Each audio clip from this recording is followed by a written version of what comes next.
Schedule കാസ്റ്റിൽപ്പെട്ട ആളുകൾ നല്ലൊരു അതിൻ്റെ പിന്നിലുള്ള മനസ്സ് വളരെ നല്ലതാണ്, അതിൻ്റെ ഉദ്ദേശം വളരെ നല്ലതാണ്. പക്ഷേ അവർക്ക് കുറഞ്ഞതൊരു 3 മാസത്തെ ഇൻറ്റൻസീവ് ട്രെയിനിങ് കൊടുക്കണം, പരിശീലനം കൊടുക്കണം സിനിമ എങ്ങനെ ഉണ്ടാക്കുന്നുള്ളതിന്. കാരണം ഫിലിം ഡെവലപ്മെൻറ്റ് കോർപ്പറേഷനിൽ നിന്ന് പണം വാങ്ങി പടമെടുത്തവർക്ക് എല്ലാം കംപ്ലൈൻ്റാണ്. അതുപോലെ തന്നെയാണ് സ്ത്രീകൾക്കുള്ളത്. ഒരു സ്ത്രീ ആയിരുന്നതുകൊണ്ട് മാത്രം സിനിമ എടുപ്പിക്കാൻ പണം കൊടുക്കരുത്. ഈ സ്ത്രീ ആയാലും അവർക്കും കൊടുക്കണം ഈ പരിശീലനം. പി.കെ. റോസിയെ ഓർമ്മയുണ്ടാകും. മലയാള സിനിമയുടെ ഗർഭം പേറിയ സ്ത്രീ. താഴ്ന്ന ജാതിയിൽ പെട്ടവളെന്ന് ആക്രോശിച്ച് രാത്രിക്കു രാത്രി വീടിനു തീ കൊളുത്തി കല്ലെറിഞ്ഞോടിച്ച കലാകാരി. ചോരയുടെ നിറമല്ല, തൊലിയുടെ നിറം നോക്കി സിനിമ മനുഷ്യനോട് ചെയ്തത് എന്തെന്ന് ചരിത്രം ചികഞ്ഞാൽ തല താഴ്ത്തി നിൽക്കും മണ്ണോളം മനുഷ്യൻ. അവിടെയാണ് തമ്പ്രാൻ തിട്ടൂരങ്ങൾ.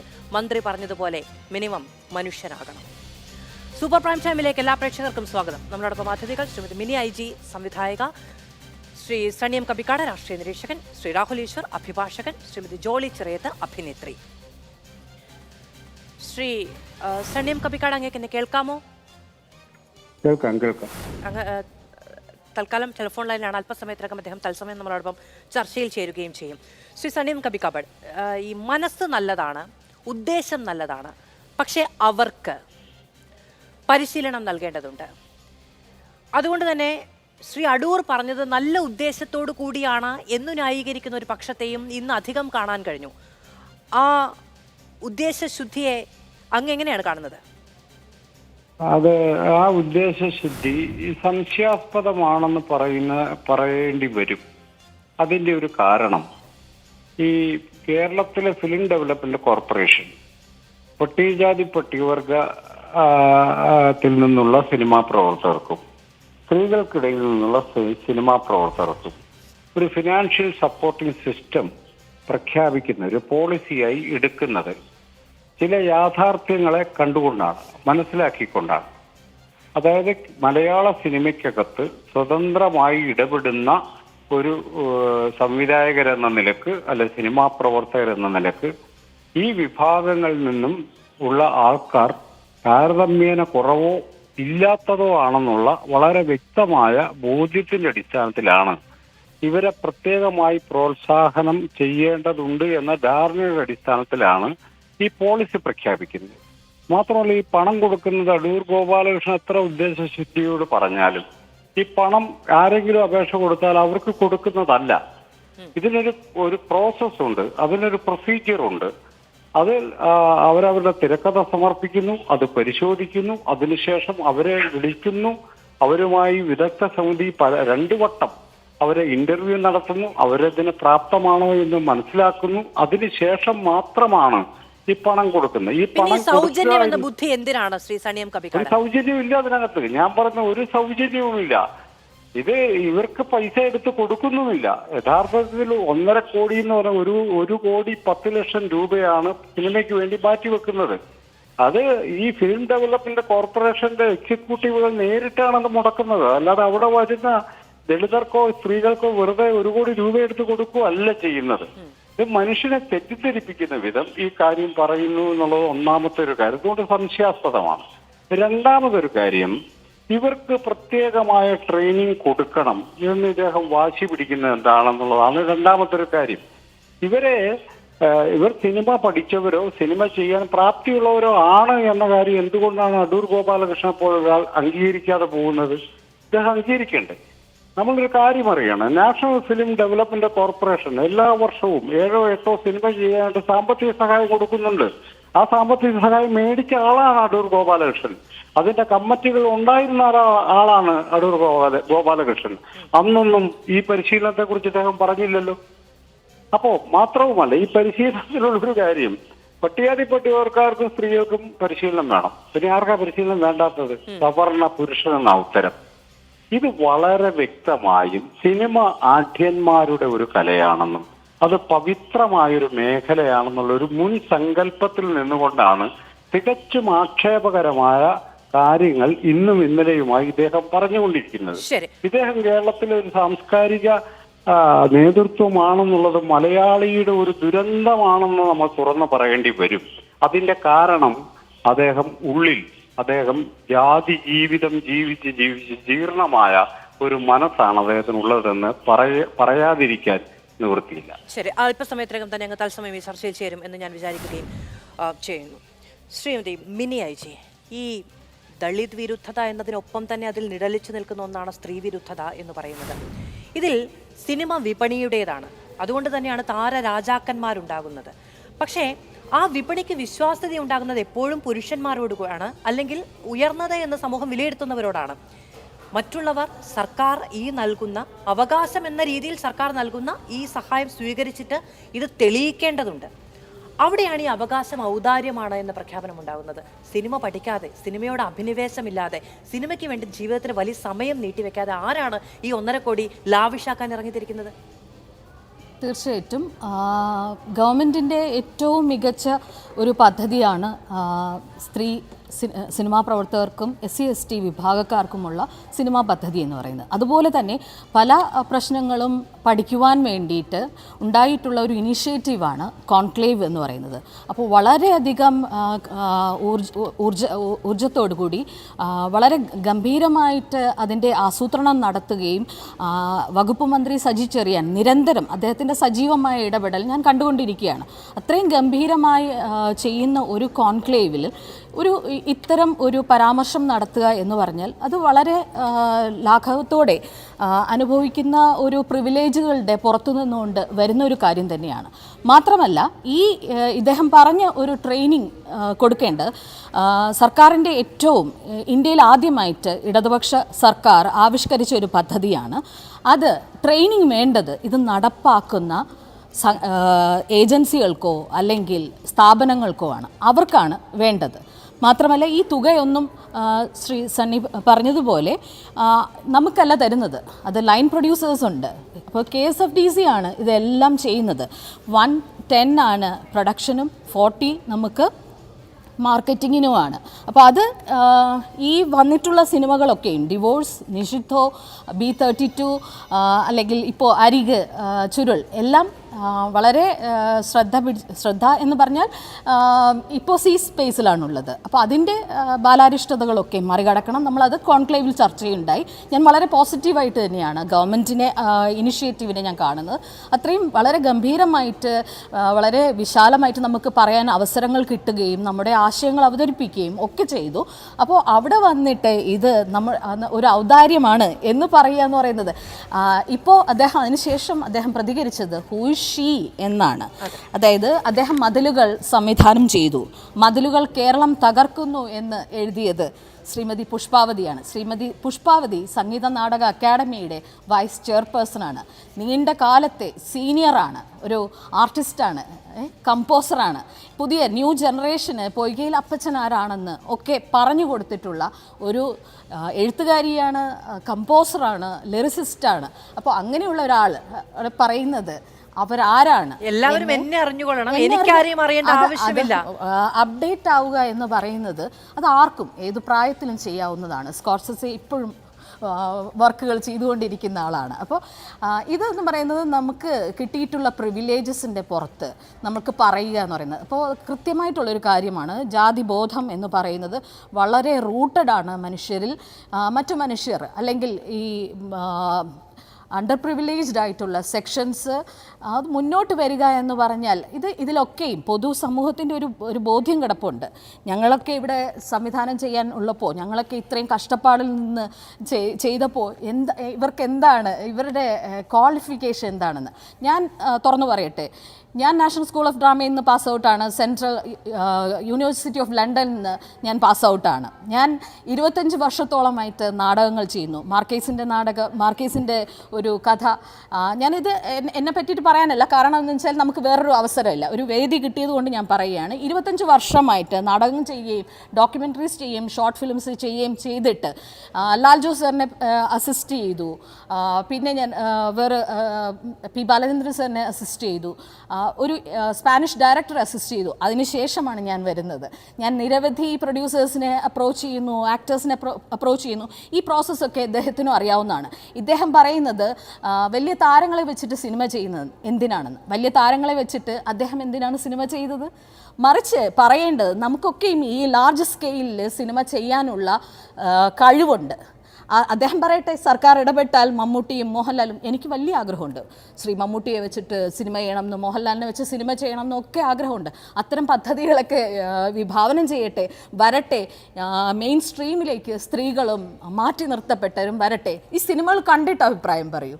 അല്ലാതെ ഈ സിനിമകളൊന്നും കൊള്ളില്ല, അവർക്ക് ട്രെയിനിങ് ആവശ്യമാണ്. ആദ്യം ഏത് സിനിമകളാണ് കണ്ടിട്ടുള്ളത്, അല്ലെങ്കിൽ അതിൻ്റെ കുറവുകൾ പറയും. കുറവുകളില്ല എന്ന് ഞാൻ പറയുന്നില്ല, എൻ്റെ സിനിമയ്ക്കും കുറവുകൾ ഉണ്ടായിട്ടുണ്ട്. എനിക്ക് കിട്ടിയിട്ടുള്ളത് ആഫ്റ്റർ കോവിഡിൻ്റെ ടൈമിലാണ് ഞാൻ പ്രൊഡക്ഷൻ ചെയ്തിട്ടുള്ളത്. എനിക്ക് കിട്ടിയിട്ടുള്ളത്, എൻ്റെ പ്രീ പ്രൊഡക്ഷന് കിട്ടിയിട്ടുള്ളത് ആകെ 1 വീക്കാണ്.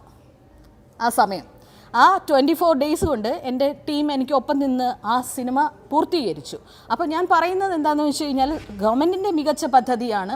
ആ പദ്ധതിക്ക് വേണ്ട ഒരു സംവിധാനം ഒരുക്കേണ്ട ഒരു കാര്യം കൂടിയുണ്ട്. പദ്ധതികൾ ആവിഷ്കരിക്കുന്നു, ഓക്കെ, പക്ഷേ അതിനിടയിൽ വരുന്ന സ്ഥാപനങ്ങൾ എത്ര കൃത്യമായിട്ട് ആ തുക വിനിയോഗിക്കുന്നു, എത്ര ഫലവത്തായിട്ട് പ്രയോഗിക്കുന്നു, അതിൻ്റെ പ്രയോജനം കിട്ടുന്നുണ്ടോ, ആ സ്പേസിലാണ് നമുക്ക് നമ്മുടെ സിനിമകൾ വന്നിട്ടുള്ളത്. ശരി, ഇതിൽ ശ്രീമതി മിനി ഐജി പറഞ്ഞൊരു കാര്യമുണ്ട്. ഈ സിനിമയുടെ പ്രൊഡക്ഷന് വേണ്ടി പണം വിനിയോഗം ചെയ്യുന്നതിലടക്കം മേൽനോട്ടം വഹിക്കുന്ന ഏജൻസികൾക്ക് ട്രെയിനിങ് വേണ്ടതുണ്ട് എന്ന ഒരു കാര്യം. അതായത് കല വളർത്തുക, ഈ സിനിമയുമായി ചേർന്ന് നിൽക്കാൻ ഏറ്റവും കൂടുതൽ ആഗ്രഹമുള്ള, അതിന് സാമൂഹ്യ പശ്ചാത്തലമില്ലാത്ത സാഹചര്യത്തിലുള്ള ആളുകൾക്ക് വേദി ഒരുക്കുക എന്ന രീതിയിലാണെങ്കിൽ, ആ ടാലൻറ്റിന്, അവരുടെ ക്രിയേറ്റിവിറ്റിക്ക് അനുസൃതമായ നിലയ്ക്ക് ആ ചുവപ്പ് നാടെ ഒന്ന് മയപ്പെടുത്താൻ ശേഷിയുള്ള ആളുകൾക്ക് എങ്ങനെയാണ് കലയെ അഡ്രസ്സ് ചെയ്യേണ്ടത് എന്ന നിലയ്ക്കൊരു ട്രെയിനിങ് കൊടുത്താൽ നന്നാവും എന്ന് ഇന്ന് ഒന്നിലധികം ആളുകൾ വളരെ പേഴ്സണലായി പറഞ്ഞൊരു കാര്യം കൂടിയാണ്. അതുകൂടി പറഞ്ഞു വെക്കുന്നു. ശ്രീമതി ജോളി ചെറിയത്ത്, കോൺക്ലേവ് എന്തിനാണ്? സിനിമാ മേഖലയുമായി ബന്ധപ്പെട്ട് മുന്നോട്ട് നടക്കാനുള്ള ശ്രമമാണ് കോൺക്ലേവിലൂടെ സർക്കാർ ആവിഷ്കരിക്കാൻ ശ്രമിക്കുന്നത്. അവിടെയാണ് ഏറ്റവും പിന്തിരിപ്പനായ എന്ന് തന്നെ പറയാൻ കഴിയുന്ന 2 നിലപാട് പ്രഖ്യാപനങ്ങൾ ഉണ്ടായിരിക്കുന്നത്. ഒന്ന്, സാമൂഹ്യമായി പിന്നാക്കം നിൽക്കുന്ന മനുഷ്യർക്കെതിരെ. 2, സാമൂഹ്യമായി പിന്നാക്കം നിൽക്കുന്ന സ്ത്രീകൾക്കെതിരെ. നമുക്കറിയാവുന്നതാണ്, ഏതു മേഖലയിലാണ് എങ്കിലും കഴിവ് എന്നതിനപ്പുറത്ത് വിശ്വാസമില്ലായ്മയെ തന്നെ അഭിമുഖീകരിക്കേണ്ടി വരാറുണ്ട് സ്ത്രീകൾക്ക്. അതിനെ വീണ്ടും വീണ്ടും അടിവരയിട്ട് ഉറപ്പിക്കുന്നത് എന്തിനാണ്? തലമുതിർന്നത് എന്ന് സ്വയം വിചാരിക്കുന്ന മനുഷ്യർ.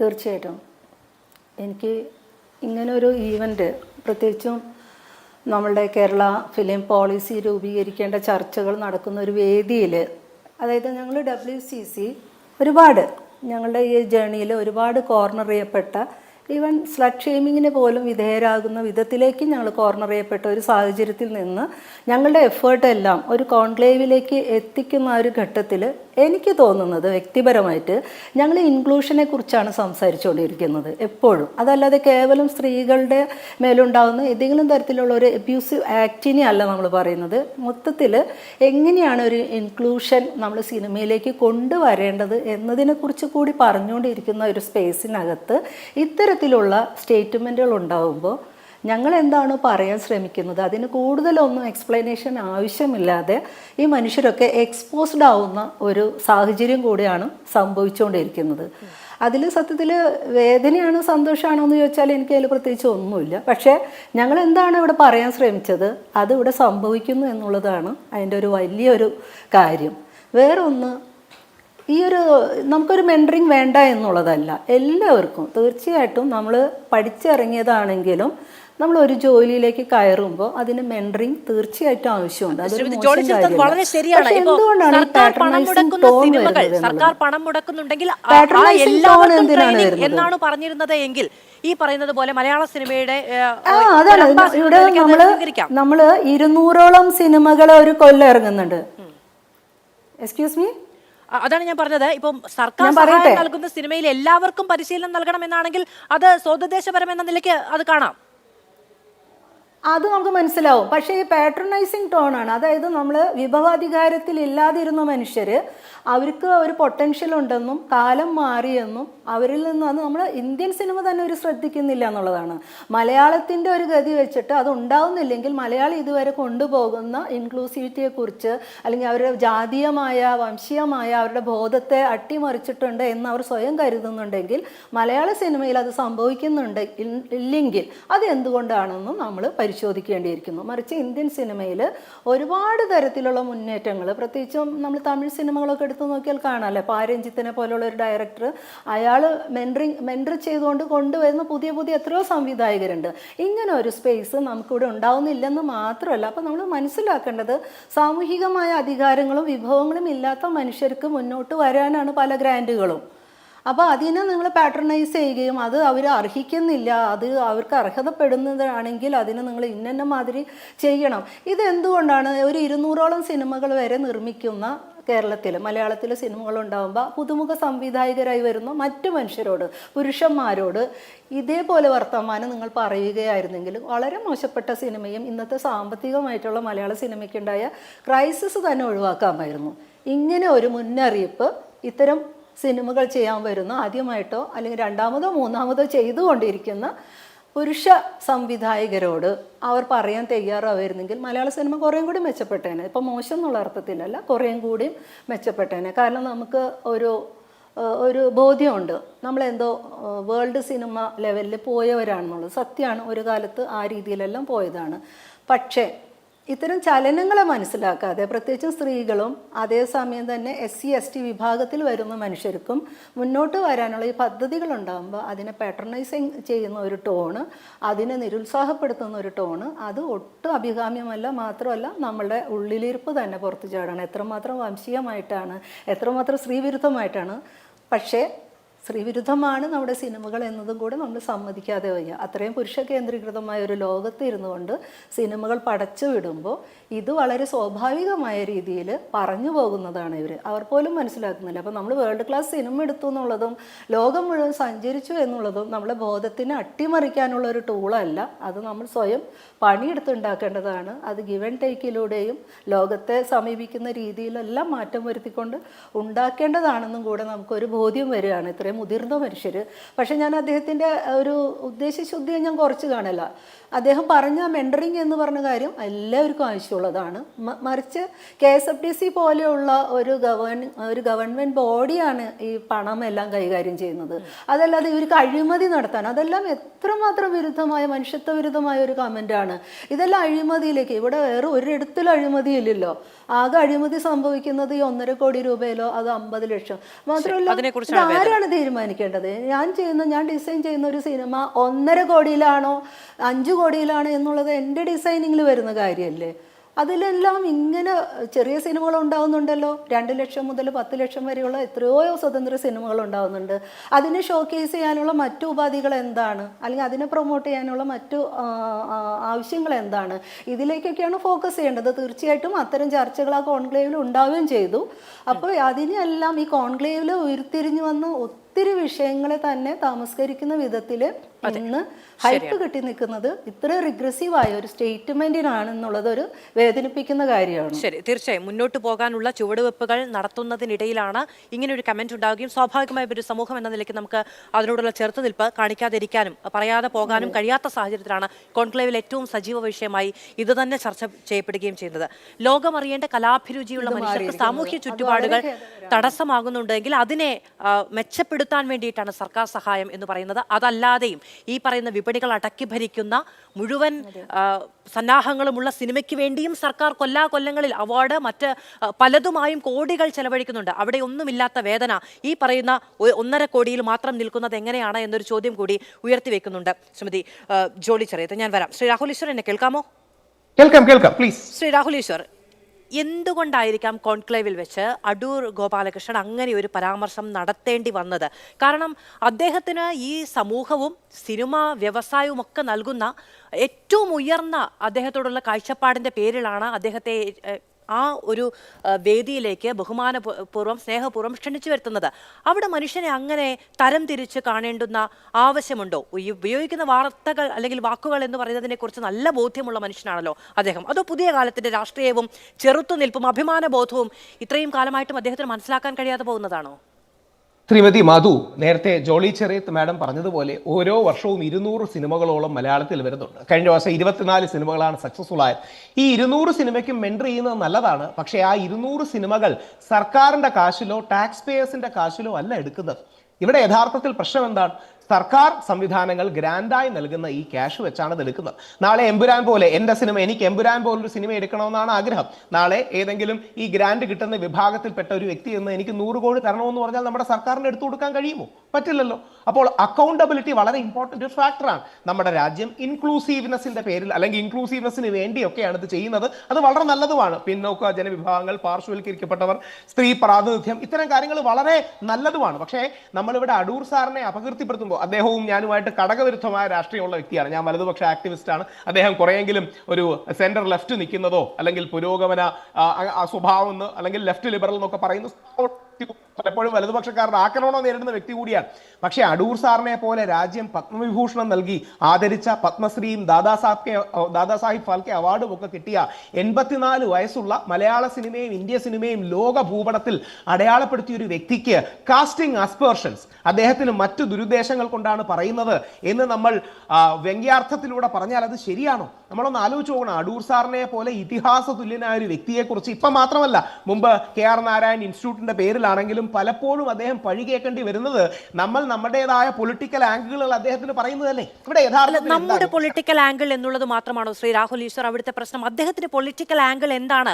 അതോ അദ്ദേഹം പറയുന്ന വാക്കുകൾ എന്തു തന്നെയാണെങ്കിലും അത് തൊണ്ട തൊടാതെ വിഴുങ്ങാൻ വിധിക്കപ്പെട്ടവരും ശപിക്കപ്പെട്ടവരും അല്ലല്ലോ നമ്മുടെ സമൂഹത്തിലുള്ളത്. ഇപ്പൊ അങ്ങ് ഇവിടെ പറഞ്ഞു, നമ്മൾ ഇവിടെ അടൂർ ഗോപാലകൃഷ്ണനെ അപകീർത്തിപ്പെടുത്താൻ ശ്രമിക്കുമ്പോൾ നമ്മൾ ഇവിടെ അടൂർ ഗോപാലകൃഷ്ണനെ അപകീർത്തിപ്പെടുത്താൻ ശ്രമിക്കുന്നില്ല. അതെന്തൊരു തരം സ്റ്റേറ്റ്മെന്റ് ആണ് അങ്ങയുടെ ഭാഗത്തു നിന്നുണ്ടാവുന്നത്? അദ്ദേഹത്തിന്റെ ഈ പറയുന്ന, അങ്ങ് പറഞ്ഞു അക്കൗണ്ടബിലിറ്റി വേണം. ആർക്ക് അക്കൗണ്ടബിലിറ്റി വേണം? ആരെക്കുറിച്ച് അക്കൗണ്ടബിലിറ്റി വേണം? അതാണ് ചോദിക്കുന്നത്. ഈ വിഭാഗങ്ങളിലുള്ള മനുഷ്യർക്ക്, പിന്നാക്കക്കാരെന്ന് ആരൊക്കെയോ എഴുതി വെച്ചിരിക്കുന്ന ആളുകൾക്കും സ്ത്രീകൾക്കും ചിലവഴിക്കുന്ന പണത്തിന് മാത്രമാണോ അക്കൗണ്ടബിലിറ്റി? എല്ലാത്തിനും അക്കൗണ്ടബിലിറ്റി വേണം. അദ്ദേഹത്തിന് ബാക്കി എല്ലാ ഫീൽഡിലും പോകുന്ന അങ്ങനെയാണ് എങ്കിൽ അല്ല, സർക്കാർ സഹായത്തോടെയുള്ള സിനിമാ നിർമ്മാണത്തിന് ട്രെയിനിങ്, 3 മാസത്തെ ട്രെയിനിങ് നിർബന്ധമാക്കണം എന്ന് അദ്ദേഹം പറഞ്ഞാൽ യാതൊരു തരത്തിലുള്ള വിവാദങ്ങളും അവിടെ ഉണ്ടാവില്ല.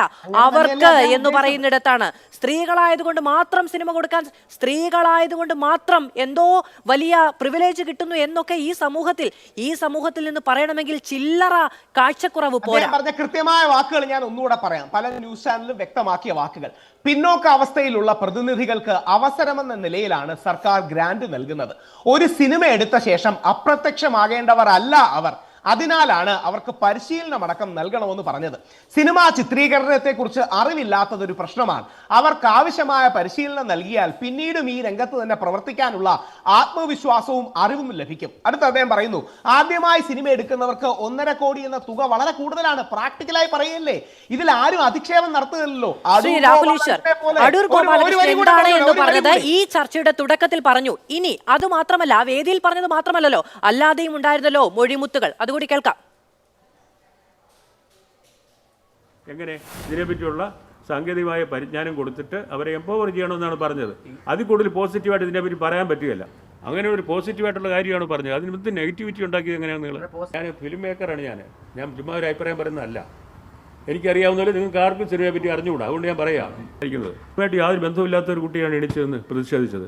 അവർ ആ കോൺക്ലേവിൽ എങ്ങനെ പങ്കെടുത്തു എന്നുള്ളത് അതിശയമാണ്. മനസ്സിലാവാത്ത ഒരു ആളാണ് എണീച്ചിട്ട് ശബ്ദം ഉണ്ടാക്കുന്നത്. അപ്പോൾ എന്തിനാണ്? ശ്രദ്ധിക്കപ്പെടാൻ വേണ്ടിയിട്ട്. വഴിയെ പോകുന്ന എല്ലാ സ്ത്രീകൾക്കും കയറി സംസാരിക്കാനുള്ള സ്ഥലമാണോ കോൺക്ലേവ്? അതും ഞാൻ സംസാരിച്ചു കൊണ്ടിരിക്കുമ്പോൾ ഈ അതും ഞാൻ എന്നൊക്കെ പറയുന്നത് അവനവനെ കുറിച്ചുള്ള വലിയ ഒരു ധാരണയായിരിക്കും. ആ ധാരണ എല്ലാ മനുഷ്യർക്കുമുണ്ട്. അവനവനെ കുറിച്ചുള്ള അഭിമാന ബോധം അടൂർ ഗോപാലകൃഷ്ണന് മാത്രം കിട്ടിയ ഒന്നല്ല. സംഗീത നാടക അക്കാദമി വൈസ് ചെയർപേഴ്സണെ അദ്ദേഹത്തിന് അറിയില്ലെങ്കിൽ അത് അദ്ദേഹത്തിന്റെ അറിവ് കുറവല്ലേ? അല്ല, 2 കാര്യങ്ങൾ. ഒന്ന്, പ്രത്യേകിച്ച് നമ്മുടെ പാർശ്വവൽക്കരിക്കേണ്ട വിഭാഗങ്ങളെ കുറിച്ച് ഗാന്ധിജി പറയുന്ന ഒരു സമീപനമുണ്ട്. അവർ നമ്മുടെ തല തല്ലി പൊളിക്കുന്നില്ല, അത് തന്നെ അവരുടെ ഭാഗത്തു നിന്നുള്ള ആത്മനിയന്ത്രണമാണ്. ആ പോസിറ്റീവ് സ്പിരിറ്റിനെ അംഗീകരിച്ചുകൊണ്ട് തന്നെ പറയാം, അടൂർ സാറിന് പിന്നിൽ യഥാർത്ഥത്തിൽ ഈ വിമർശനങ്ങൾ എന്താ? ഞാൻ കുറച്ചുകൂടെ പച്ചയ്ക്ക് അങ്ങ് പറയാം. ഈ വിമർശനങ്ങൾ എന്ന് പറഞ്ഞാൽ അടിസ്ഥാനപരമായി സവർണ പൊതുബോധമാണ് പുള്ളിയെ നയിക്കുന്നത്. ഇത് മുമ്പ് KR നാരായൺ ഇൻസ്റ്റിറ്റ്യൂട്ടിന്റെ കാര്യത്തിലും കേട്ടതാ. ആ വിഷയത്തിൽ ഇതേപോലെ ചർച്ചയ്ക്ക് കരുതിയിട്ടുണ്ട്. അവിടുത്തെ ഡയറക്ടർ അവരുടെ രേഖകളടക്കം എനിക്ക് തന്നിട്ടുമുണ്ട്. ഞാൻ അതിന്റെ പേരിൽ പറഞ്ഞതാ. അപ്പൊ ഇവരൊക്കെ ഒരു ജാതീയ പൊതുബോധം ഉണ്ടെന്നൊക്കെ പറയുന്നത് കഷ്ടമാണ്. ഒരു ജീവിതം കൊണ്ട് തന്നെ അവർ സമുദായത്തിനോ അല്ല സമൂഹത്തിനു വേണ്ടി ഒരുപാട് ചെയ്ത കാര്യങ്ങൾ, ഇതൊക്കെ മറന്നുകൊണ്ട് ഇദ്ദേഹത്തിന് സിനിമയ്ക്ക് വേണ്ടി ചെയ്തത് എന്ന് പറയൂ. എന്താണ് KR നാരായൺ ഇൻസ്റ്റിറ്റ്യൂട്ടിൽ വെച്ച് അദ്ദേഹം അവിടുത്തെ ഈ പറയുന്ന കാര്യങ്ങൾ പറയാൻ വന്ന സ്ത്രീകളെ കുറിച്ച് പറഞ്ഞത്? ഉടുത്തൊരുങ്ങി സ്റ്റാർ ആകാൻ വന്നവരെന്ന്. ഇത്രയ്ക്കൊക്കെ സ്ത്രീവിരുദ്ധമായ കാര്യങ്ങൾ ഇങ്ങനെ സമൂഹത്തിൽ തുടർച്ചയായി പറയാൻ കഴിയുക എന്ന് പറയുന്നത് എന്തൊരു പ്രിവിലേജ് ആണ്. അങ്ങ് പറഞ്ഞതൊക്കെ ശരിയാണ്. നന്നാക്കാൻ ശ്രമിക്കുമ്പോ ആ നന്നാക്കലിനും അച്ചടക്കവും ഡിസിപ്ലിൻ ഇല്ലാതെ ഏതെങ്കിലും ഇൻസ്റ്റിറ്റ്യൂട്ട് നന്നാവുമോ? ക്രിയേറ്റിവിറ്റി വളരെ നല്ലതാണ്, പക്ഷെ ഒരു ഒരു ഇൻസ്റ്റിറ്റ്യൂട്ട് വളരണമെങ്കിൽ ഡിസിപ്ലിൻ വേണ്ടേ? ആ ഉടുത്തൊരുങ്ങി ഡിസിപ്ലിൻ വരാതിരുന്നാൽ അവിടെ ഇരുന്ന ഡയറക്ടറുടെ ഭാര്യക്കെതിരെ പോലും ജോലി ചെയ്ത് ജീവിക്കുന്ന സ്ത്രീകൾ ഉടുത്തൊരുങ്ങി വരാതിരുന്നാൽ KR നാരായണൻ ഇൻസ്റ്റിറ്റ്യൂട്ട് നന്നായി പോകുമോ? ഇല്ല. അപ്പോൾ ആ സ്ത്രീകൾ അങ്ങനെ ഉടുത്തൊരുങ്ങി വരാൻ വിധിക്കപ്പെട്ടവരല്ല എന്ന് പറയുന്ന സവർണ ബോധം അവിടെ പ്രവർത്തിക്കുന്നുണ്ട്. വാക്കുകളിൽ ഉണ്ട് രാഷ്ട്രീയം. അത് തിരിച്ചറിയാത്തവർ എത്ര വളർന്നാലും ചെറുതായി പോവുകയുള്ളൂ. അവിടെ ഒരു ക്രിസ്ത്യൻ സ്ത്രീയെ കൊണ്ടുപോലുമാണ് ഈ ജാതീയമായ പരാതി കൊടുപ്പിച്ചത്. അതിന്റെ രേഖകളടക്കം ഞാൻ കണ്ടതാണ്. അത് പോട്ടെ, മറ്റൊരു വിഷയം. പക്ഷേ അടൂർ സാറിനെ ഒന്നും ടാർഗറ്റ് ചെയ്യരുത്. പ്രത്യേകിച്ച് ഞാൻ വലതുപക്ഷക്കാരനായിട്ട് കൂടെ പറയുക, പലപ്പോഴും CPM-ലും ഇടതുപക്ഷത്തിലും നിൽക്കുന്ന നായർ ഹിന്ദു സമൂഹത്തിലുള്ളവരെ, അത് രഞ്ജിത്ത് സാർ ആകട്ടെ, ശ്രീ അടൂർ ഗോപാലകൃഷ്ണൻ ആകട്ടെ, അടൂർ സാറിനെ ഒന്നും അതും ഞാൻ സംസാരിക്കുമ്പോൾ എന്നൊക്കെ പറയുമ്പോൾ ഈ സമൂഹത്തിലുള്ള എല്ലാ മനുഷ്യരെക്കാട്ടിലും എവിടെയോ ഉയരത്തിലാണ് ഞാൻ നിൽക്കുന്നത്. എന്നെ കുറിച്ചൊന്നും അങ്ങനെ പറയരുത്, എന്നെ കുറിച്ചൊന്നും ഇങ്ങനെ പറയരുത്, ഞാൻ സംസാരിക്കുമ്പോൾ ഒന്നും മിണ്ടരുത് എന്ന് പറയുന്ന ആ സവർണ ബോധമുണ്ടല്ലോ, അത് ചെലവാകില്ല എന്നേ പറയുള്ളൂ. അത് ചെലവാകുന്ന സമയം കഴിഞ്ഞു പോയിരിക്കുന്നു. ശ്രീ രാഹുൽ ഈശ്വർ, ഒരാൾ സമൂഹത്തിൽ ഉന്നതനായിട്ടുണ്ട്, അല്ല, ഒരാൾ സമൂഹത്തിൽ ഉന്നതമായ കലാരൂപങ്ങളുടെ പേരിൽ അദ്ദേഹം നൽകിയ സംഭാവനകളുടെ പേരിൽ ഉന്നത സ്ഥാനത്തിരിക്കുന്നുണ്ട് എങ്കിൽ അത് സമൂഹം അങ്ങോട്ട് നൽകിയ നല്ല വാക്കുകളും നല്ല ട്രീറ്റ്മെന്റിന്റെയും പേരിലാണ്. അത് തിരിച്ചെടുക്കുന്ന തരത്തിലുള്ള പെരുമാറ്റങ്ങൾ ഉണ്ടായിട്ടുണ്ടെങ്കിൽ എല്ലാ കാലവും അതിന്റെ പേരിൽ അഭിനന്ദിക്കാമെന്ന് വിചാരിക്കരുത് എന്നേ പറഞ്ഞുള്ളൂ. പറഞ്ഞ കാര്യമാണ് പറഞ്ഞത്. ഞാൻ വരാം അങ്ങയിലേക്ക്. ശ്രീ സണ്ണിയം കപ്പിക്കാട്, അങ്ങേക്ക് എന്നെ കേൾക്കാമോ? ശ്രീ സണ്ണിയം കപ്പിക്കാട് ഫോണിലുണ്ടോ? പ്രൊഡ്യൂസർ അത് എനിക്ക് കണക്ട് ചെയ്ത് തരണേ. ശ്രീ മാധുവിനോട് പെട്ടെന്ന് ഒരു കാര്യം ചോദിച്ചോട്ടെ. മുകേഷേട്ടൻ പറഞ്ഞെന്താ ഗുരുതുല്യനായ ഒരാൾ പറയുന്ന കാര്യങ്ങളെ നമ്മൾ തെറ്റിദ്ധരിക്കണോ? വാസവൻ മന്ത്രി പറഞ്ഞെന്താ? അദ്ദേഹം ഒരു ഉദ്ദേശശുദ്ധി കുറവോടുകൂടി അല്ല സംസാരിച്ചത്. ഇവരാരും വലതുപക്ഷക്കാരൊന്നും അല്ലല്ലോ. നിങ്ങൾക്ക് മനസ്സിലാവാത്തൊരു കാര്യം ഉണ്ടെന്ന് അറിയാമോ? അവനവന് തെറ്റെന്ന് തോന്നുന്ന കാര്യം ഏതു തമ്പുരാൻ പറഞ്ഞാലും തെറ്റു തന്നെയാണ്. അതിനി ആര് പറഞ്ഞാലും തെറ്റു തന്നെയാണ്. കേട്ടോ, അങ്ങനെയും കൂടി ഉണ്ടൊരു കാര്യം. മനുഷ്യർക്ക് ഇല്ലാത്ത ജാതിയല്ല ശ്രീ രാഹുൽ ഈശ്വർ. ജാതി മനുഷ്യന്മാർക്കിടയിൽ എങ്ങനെ പ്രവർത്തിക്കുന്നു ഇല്ല എന്ന് പറയുമ്പോഴും എന്നതിന്റെ ഉദാഹരണങ്ങളാണ് ഈ വരുന്നത്. ശ്രീ സണ്ണിയം കപ്പിക്കാട്, അങ്ങേക്ക് എന്നെ കേൾക്കാമോ? ശ്രീ സണ്ണിയം കപ്പിക്കാട്, ഇല്ലാത്ത ജാതിയുടെ പേരിൽ ഉണ്ടാകുന്ന ന്യായീകരണങ്ങൾ മാത്രമാണോ ഇത്? ഇല്ലാത്ത ജാതിയാണോ നമ്മൾ ഈ പ്രവർത്തിച്ചു കാണുന്നത്? അതാരാണ് പറഞ്ഞത് എന്ന് എനിക്കറിയില്ല. എന്തായാലും ഇല്ലാത്ത ജാതി എന്ന് പറയുന്ന ഈ മൂഢത്വം ആണ് മലയാളി സമൂഹത്തെ ഇത്രയും വലിയ ദുരന്തത്തിൽ കൊണ്ടെത്തിക്കുന്നത്. ഇവരൊന്നും ഈ ലോകത്തല്ലേ ജീവിക്കുന്നത്, കേരളത്തിൽ തന്നെയല്ലേ ജീവിക്കുന്നത്.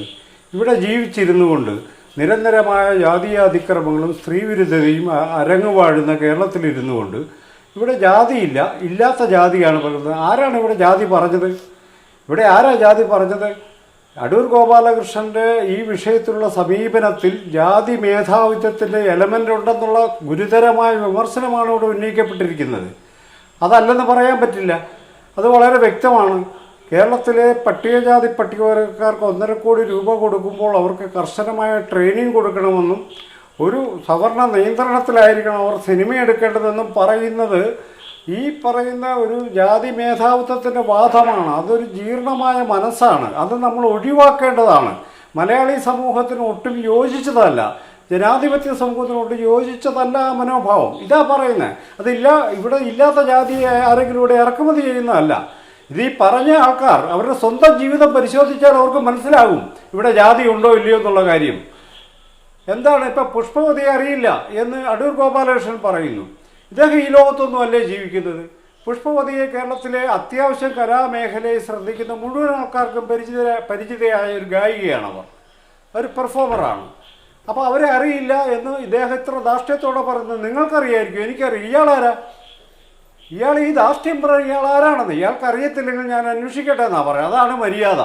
അല്ല, ഇനിയിപ്പോ പുഷ്പവതി അല്ലെങ്കിൽ പോലും ശ്രീ സണ്ണിയം കപ്പിക്കാട്, പുഷ്പവതി അല്ല എങ്കിൽ പോലും അരാഷ്ട്രീയത പറയുന്ന കേട്ടാൽ എഴുന്നേറ്റു നിൽക്കാനും ചോദ്യം ചെയ്യാനുമുള്ള ആർജവവും ഉത്തരവാദിത്വവും അവകാശവും എല്ലാ മനുഷ്യർക്കുമില്ലേ? തീർച്ചയായിട്ടും അത് അദ്ദേഹം പറഞ്ഞ ആ വാക്ക് നിങ്ങൾ ശ്രദ്ധിച്ചോ? ഈ ജാതി എന്ന് പറയുന്നത് എങ്ങനെ ഒളിച്ചു കടത്തുന്നതിൻ്റെ ഏറ്റവും വലിയ തെളിവാണ്.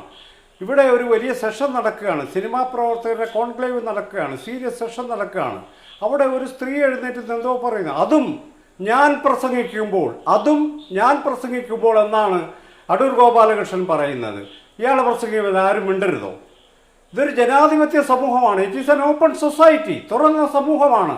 വിവരക്കേട് പറഞ്ഞാൽ പറയാതിരിക്കട എന്ന് പറയാനുള്ള അവകാശം കേൾവിക്കാരനുള്ളൊരു സമൂഹമാണ് നമ്മുടേത്.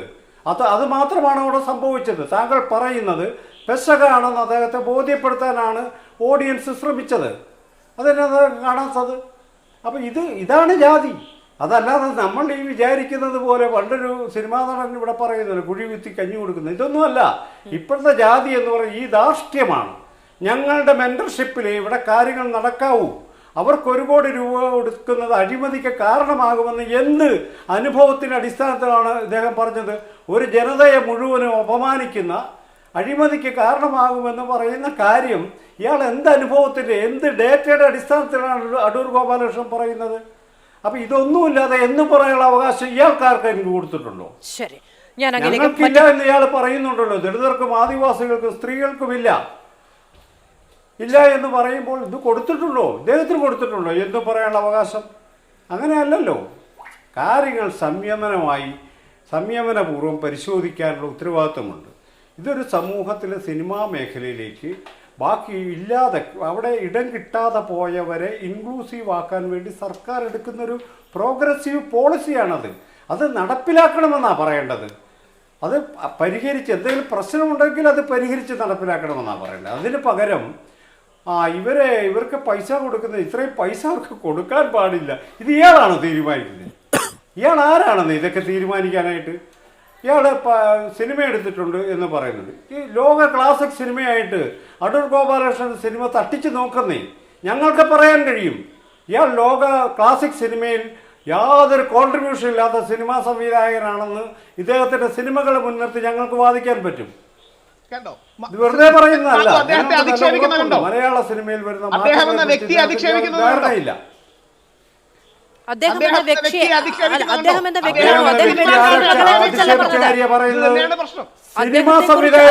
സിനിമകളെ കുറിച്ചല്ലേ പറയുന്നത്? ഞാൻ മാധുവിനോട് ഇത് തിരിച്ചു പറഞ്ഞിരുന്നെങ്കിൽ അദ്ദേഹത്തിന്റെ സിനിമ, ശ്രീ ബിജുവിന്റെ സിനിമയെ കുറിച്ചാണ് ഇത് പറഞ്ഞിരുന്നെങ്കിൽ പറയില്ലായിരുന്നോ? സാധാരണ പൊതുബോധം കൊണ്ടാണ് പറയുന്നത്, നിങ്ങളുടെ ജാതി സ്പിരിറ്റ് കൊണ്ടാണ് പറയുന്നതെന്ന്. ഇത് തന്നെയാണ് നമ്മുടെ നാട്ടിലെ പ്രശ്നം. ജാതീയത വലിയൊരു അളവ് വരെ നമ്മൾ പറയേണ്ട കാര്യമില്ല. അങ്ങനെയല്ലല്ലോ ആര് പറഞ്ഞത്? രാഹുൽ ഈശ്വർ, നിങ്ങളൊരു കാര്യം മനസ്സിലാക്കണം. രാഹുൽ ഈശ്വർ, നിങ്ങളൊരു കാര്യം മനസ്സിലാക്കണം. ഇക്കാര്യത്തിൽ അടൂർ ഗോപാലകൃഷ്ണൻ വളരെ തെറ്റായ പൊസിഷനാണ് എടുത്തിട്ടുള്ളത്. അദ്ദേഹം പറയുന്ന അദ്ദേഹത്തിന് ഉണ്ടെന്ന് അയാൾ കരുതുന്ന പ്രിവിലേജുകൾ വെറും ബൂസ്റ്റിംഗ് ആണ് എന്നാ പറഞ്ഞത്. എനിക്ക് അടൂർ ഗോപാലകൃഷ്ണനോട് വ്യക്തിപരമായ യാതൊരു വിരോധവുമില്ല. അദ്ദേഹം പറഞ്ഞ പൊസിഷൻ ജാതീയമായ പൊസിഷനാണ്, അത് മേധാവിത്വപരമായ മനോഭാവമാണ്, അത് ദളിതർക്കെതിരായ മനോഭാവം. അത് തിരുത്തണമെന്നാ പറയുന്നത്. അത് തിരുത്തണം, അതാ പറയുന്നത്. അത് തിരുത്തണമെന്നാ പറയുന്നത്. അതല്ലാതെ എനിക്ക് അദ്ദേഹത്തെ ആക്ഷേപിക്കേണ്ട സണ്ണി സാറിനോട് ഒരു കാര്യം, അദ്ദേഹം പറഞ്ഞ കൃത്യം വരികൾ ഞാൻ ഒരു 10 സെക്കൻഡ് വായിക്കാം. പിന്നോക്കാവസ്ഥയിലുള്ള പ്രതിനിധികൾക്ക് അവസരം എന്ന നിലയിൽ സർക്കാർ ഗ്രാന്റ് കൊടുക്കുന്നുണ്ട്, അതിനെ അദ്ദേഹം യോജിക്കുകയാണ്. ഒരു സിനിമ എടുത്ത് അപ്രത്യക്ഷമാകേണ്ടവരല്ല അവർ, അതിനാലാണ് അവർക്ക് പരിശീലനം അടക്കം നൽകണമെന്ന് പറഞ്ഞത്. സിനിമാ ചിത്രീകരണത്തെ കുറിച്ച് പലർക്കും അറിവില്ല എന്നൊരു പ്രശ്നമുണ്ട്. അവർക്ക് ആവശ്യമായ പരിശീലനം നൽകിയാൽ ശ്രീ അടൂർ ഗോപാലകൃഷ്ണൻ പറഞ്ഞ വാക്കുകൾ കേൾപ്പിച്ചിരുന്നു. SC/ST വിഭാഗത്തിലുള്ളവർക്ക് സിനിമ നിർമ്മിക്കാൻ പണം നൽകുന്നത് അത് നല്ലൊരു പദ്ധതിയാണ്, അതിനുള്ള മനസ്സും ഉദ്ദേശവും ഒക്കെ നല്ലതാണ്. പക്ഷേ അവർക്ക് പരിശീലനം നൽകേണ്ടതുണ്ട്.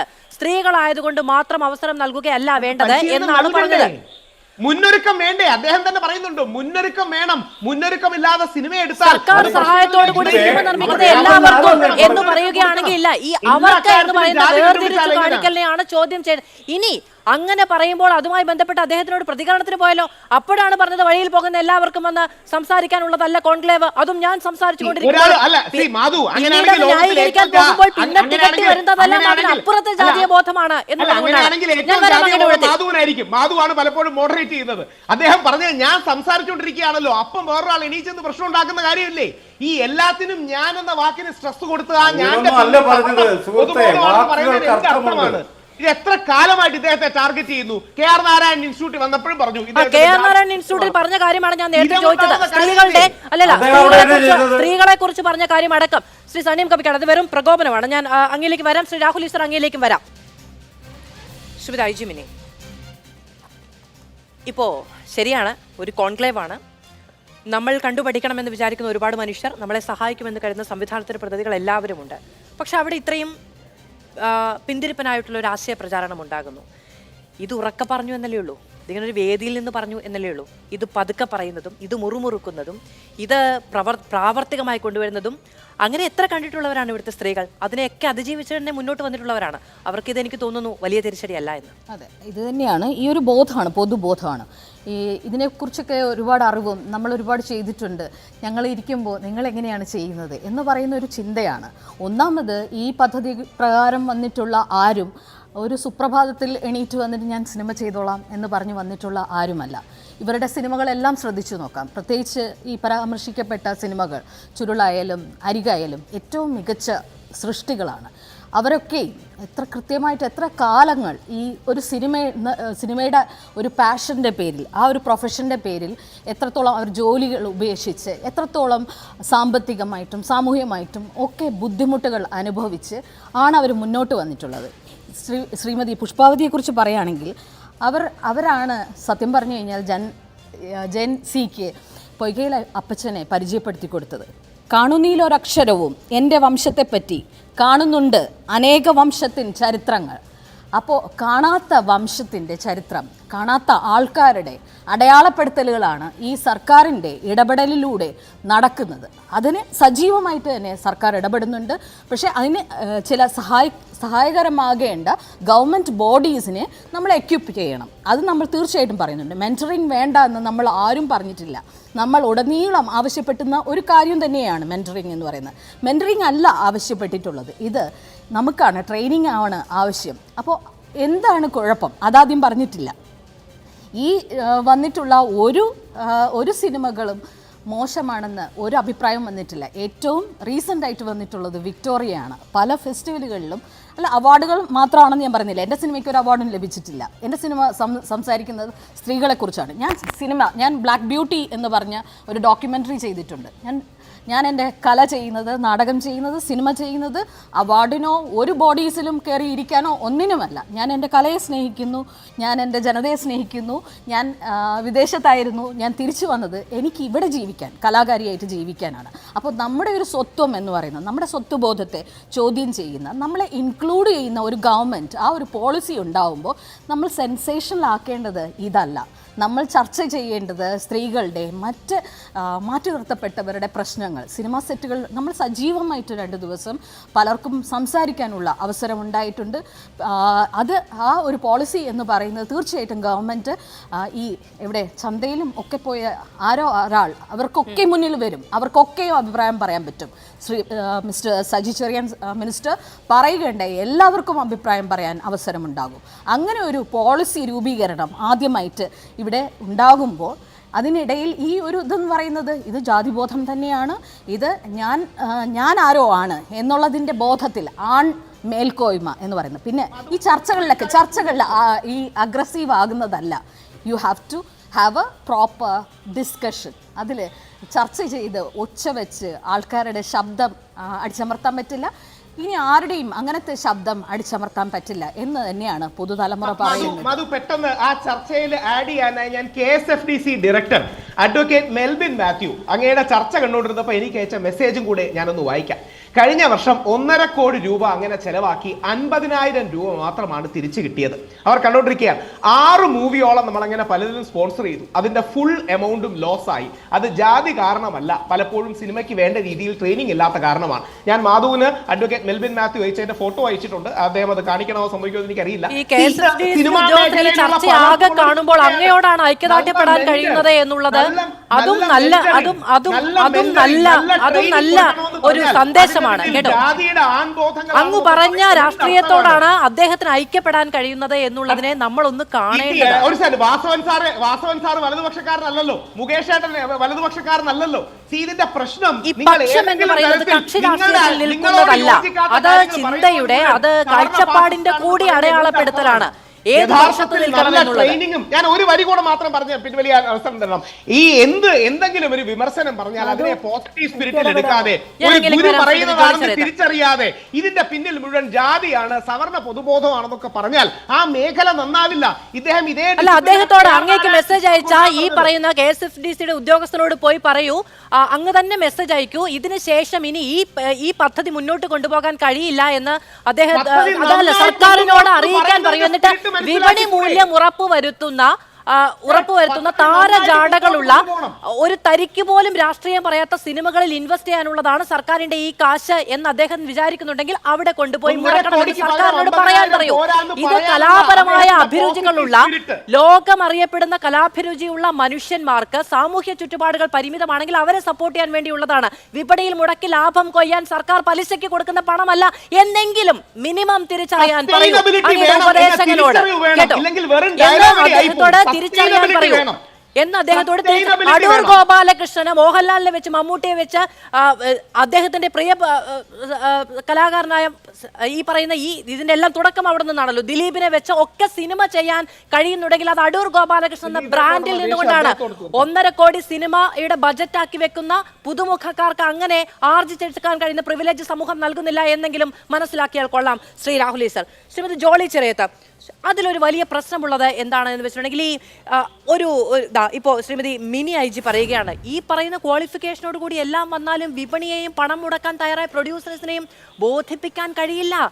ഈ പറയുന്ന കഴിവ്, ഈ സിനിമയോടുള്ള അഭിനിവേശം, അഭിരുചി, അതിനുവേണ്ടി മാറ്റിവെക്കുന്ന സമയം, ജീവിതം, വേദന, ഇതൊന്നും ബോധ്യപ്പെടുത്താൻ കഴിയില്ല. 100 ചോദ്യങ്ങളുണ്ടാവും കഴിവിനെ കുറിച്ച്. ഇതിന് സർക്കാർ സഹായത്തോടെ പദ്ധതികളുണ്ട് എങ്കിൽ അത് വലിയ ഗുണപരമായി കലാശിക്കാൻ കഴിയുന്നതാണ്. അവിടെയാണ് ഇത്തരത്തിലുള്ള അഭിപ്രായങ്ങൾ വരുന്നത്. അവിടെയാണ് ഇപ്പോൾ ഏറ്റവും ഒടുവിൽ വരുന്നത് പോലെ ലാഭത്തിലേക്കുള്ള ചോദ്യങ്ങൾ ഉണ്ടാകുന്നത്. അതെ, അത് വളരെ ദൗർഭാഗ്യകരമാണ്. എനിക്ക് അതിനു മുമ്പ് പറയാനുള്ളൊരു കാര്യം എന്ന് പറഞ്ഞാൽ, ആദ്യം തന്നെ നമ്മൾ എപ്പോഴും ഉപയോഗിക്കുന്ന ഒരു വാക്കാണ്, അതായത് ഗവൺമെൻറ് സെഷനിൽ നമ്മൾ കഴിഞ്ഞ ദിവസങ്ങളിൽ ഏറ്റവും കൂടുതൽ കേട്ട ഒരു വാക്കെന്ന് പറഞ്ഞാൽ പാർശ്വവൽകൃതരായ മനുഷ്യരുടെ.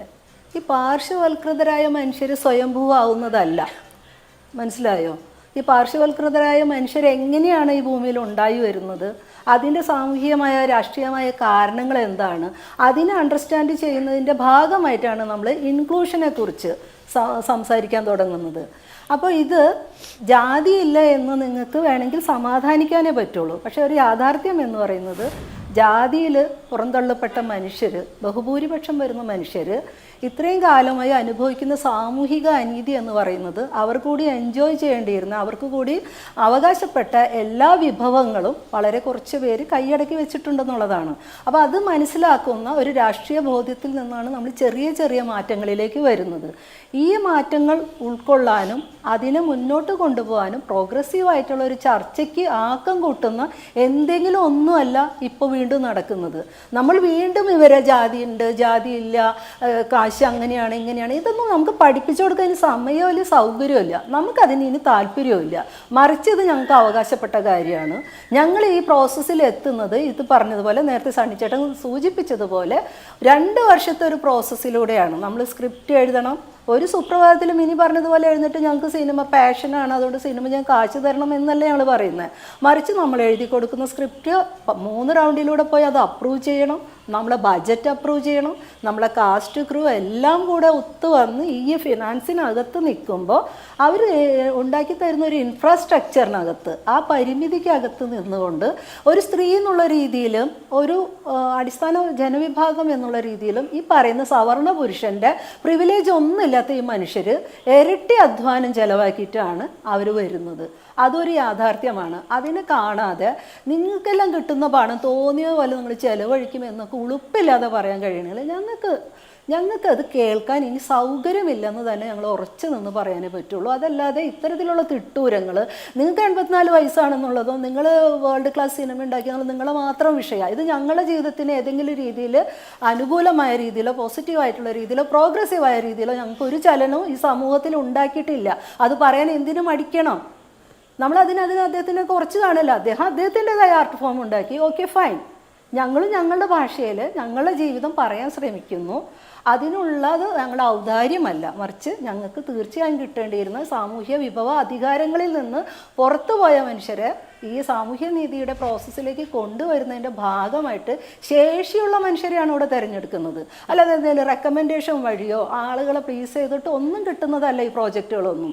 അതിന് ഒരുപാട് വില കൊടുക്കേണ്ടി വരുന്നുണ്ട്. എനിക്കറിയാലോ, ഇവിടെ അതിനകത്ത് ഇത്രയും കാലം പണിയെടുത്ത സ്ത്രീകൾ, സംവിധായകരായിട്ട് വന്ന സ്ത്രീകളെ എത്ര പേർക്ക് ഈ സിനിമ കാണാൻ പറ്റി? എന്തുകൊണ്ടാണ് നമുക്കൊരു 40 തിയേറ്റർ പ്രോപ്പർ ടൈമിൽ ഇത് റിലീസ് ചെയ്യുന്നു? ഏറ്റവും ചുരുങ്ങിയത് ഒരു 40 തിയേറ്റർ പ്രൈം ടൈമിൽ ഷോ വെക്കാൻ കഴിയാതെ ഈ സ്ത്രീകളെ സിനിമ കാണാൻ ആളില്ല എന്ന് പറയുന്ന ആ ഉളുപ്പില്ലാത്ത ഒരു വർത്താനം ഉണ്ടല്ലോ, അതൊന്നും നമുക്ക് ഇനി ഏറ്റെടുക്കാൻ പറ്റില്ല. മറിച്ച് സ്പേസിൽ കൊടുക്കാൻ പറ്റില്ലെങ്കിൽ അത് OTT ആയിട്ട് ടൈപ്പ് ചെയ്തിട്ട് ഈ സിനിമകൾ മനുഷ്യർ കാണാനുള്ള സാഹചര്യം ഒരുക്കണം.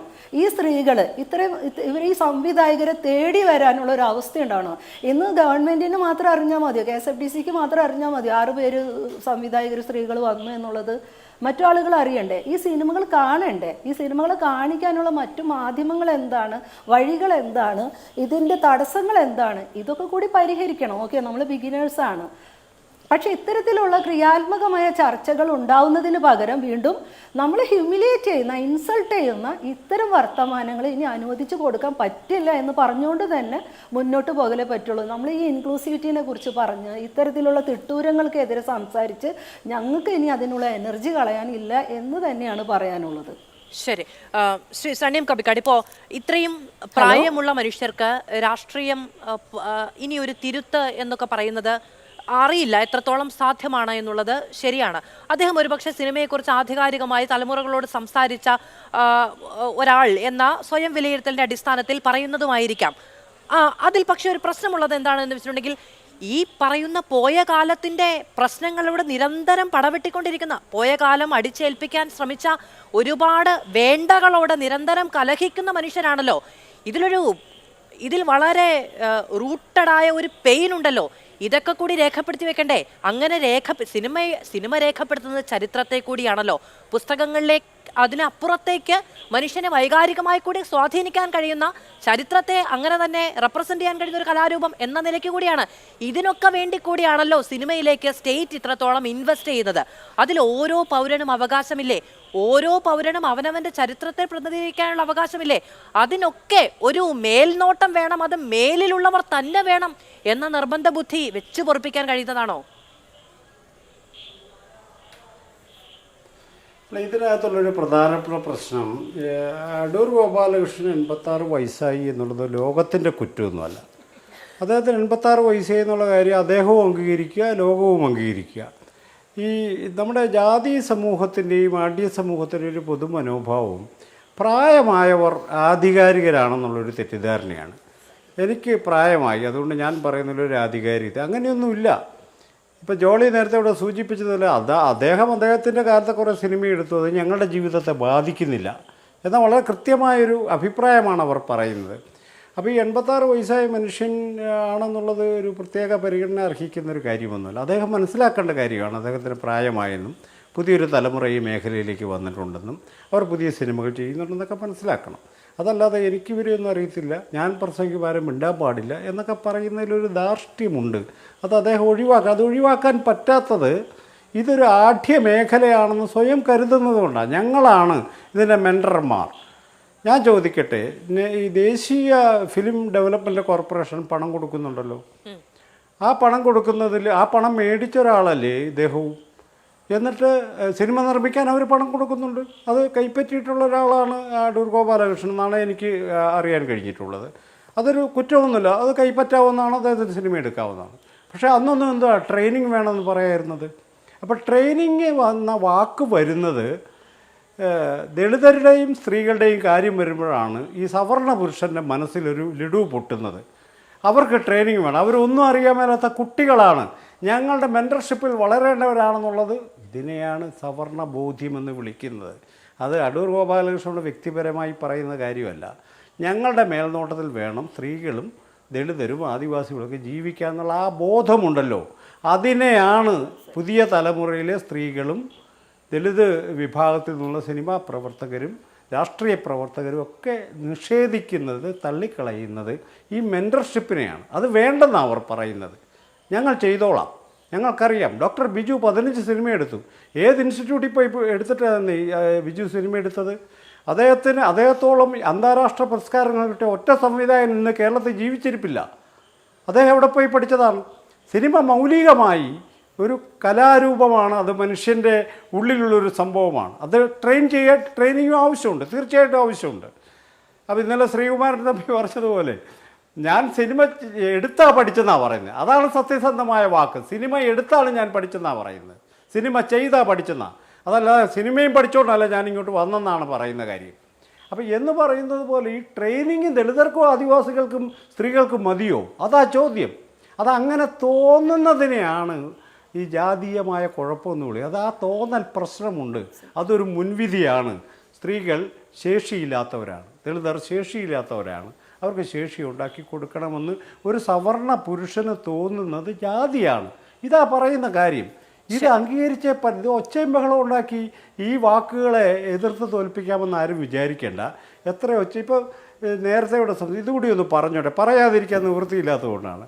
ഈ പറയുന്ന കെയർനാരായൺ ഇൻസ്റ്റിറ്റ്യൂട്ടിൽ അവിടുത്തെ അന്നത്തെ ഡയറക്ടർ, അദ്ദേഹത്തിൻ്റെ ഭാര്യ കൈകൊണ്ട് കക്കൂസ് കഴിയിച്ചു എന്നാണ് അവിടുത്തെ സ്വീപ്പേഴ്സ് പറഞ്ഞ പരാതി. കൈകൊണ്ട്, ബ്രഷ് കൊണ്ട് കഴിയാൻ ശരിയായില്ല, കൈ കൊണ്ട് കഴുകണമെന്ന് അവർ നിർബന്ധിച്ച് ഞാൻ കൈ കൊണ്ട് കക്കൂസ് കഴിയുമെന്നാണ്.